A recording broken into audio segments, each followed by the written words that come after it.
Chaos in a man's life rarely begins with a lack of talent, rarely with a lack of opportunity. More often it begins with a loss of jurisdiction over his words, over his thoughts, over his impulses. That is the paradox.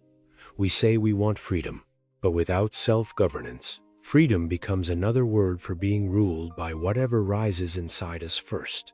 Most men do not fall because life was too hard. They fall because emotion took the wheel while principle sat in the back seat. From the outside, you still look functional. You work, you answer, you move, you handle what must be handled. But inwardly, something is breaking formation. One reckless sentence damages trust. One spiral of doubt poisons clarity. One emotional purchase steals from the future. And because none of it looks catastrophic at first, you call it stress. It is not stress, not in its deepest form. It is instability, the exhaustion of being dragged around by your own ungoverned state. You are trying to build a life on top of a leaking interior. And anything built there will always feel fragile. Most setbacks are not created by weakness.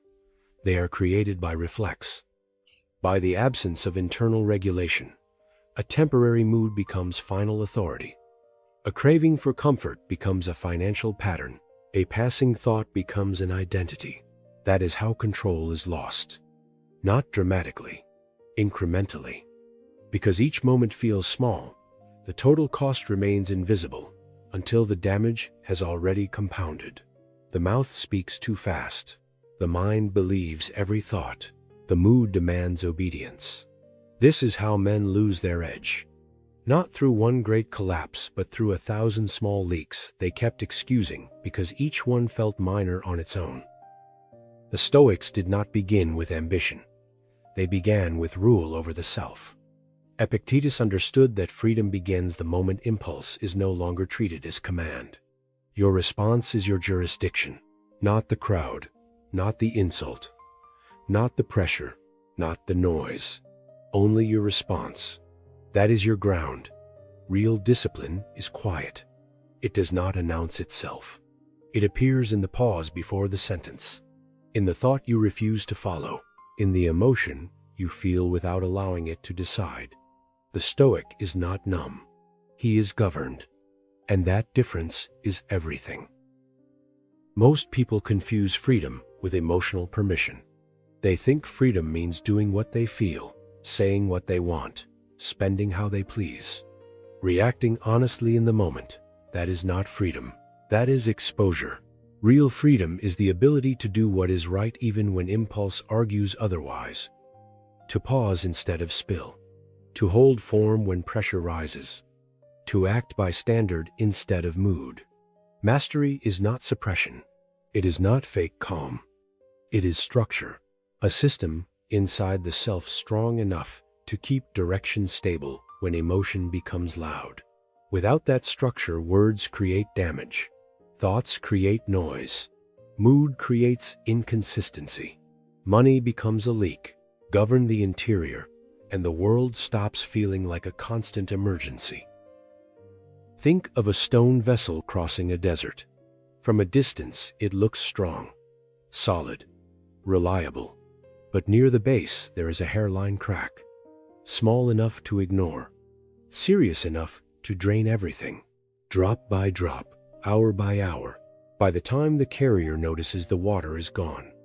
That is how control is lost. Not through spectacle, through repeated leakage. A sentence spoken too fast, a thought followed too far, a mood obeyed too easily, a decision made for relief instead of alignment. Then think of a lighthouse standing inside a storm. It does not negotiate with the sea. It does not panic with the wind. It stands. That is self-mastery, not theatrical strength. Governed stillness. So here is the blueprint. 3 protocols. First, build the pause. Before you speak, spend, answer, or react, create a small gap. 2 seconds. 1 breath. Enough time to ask, is this principle or impulse? That breath protects more than pride. It protects direction. Second, name the intrusion. Do not say I am angry. Say anger is present. Do not say I am anxious. Say anxiety is here. The moment you name the state, you separate from it. And once you separate from it, you can govern it. Third, delay the verdict. Never let a temporary mood make a permanent decision. Not with your mouth. Not with your money. Not with your future. Delay the reaction. Delay the purchase.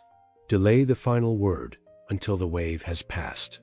That is how jurisdiction returns. Self-mastery does not look dramatic. It looks like restraint, a sentence not spoken, a thought not followed, a purchase not made, a mood not obeyed. Control your words, and you protect your credibility. Control your mind, and you protect your direction. Control your money, and you protect your future.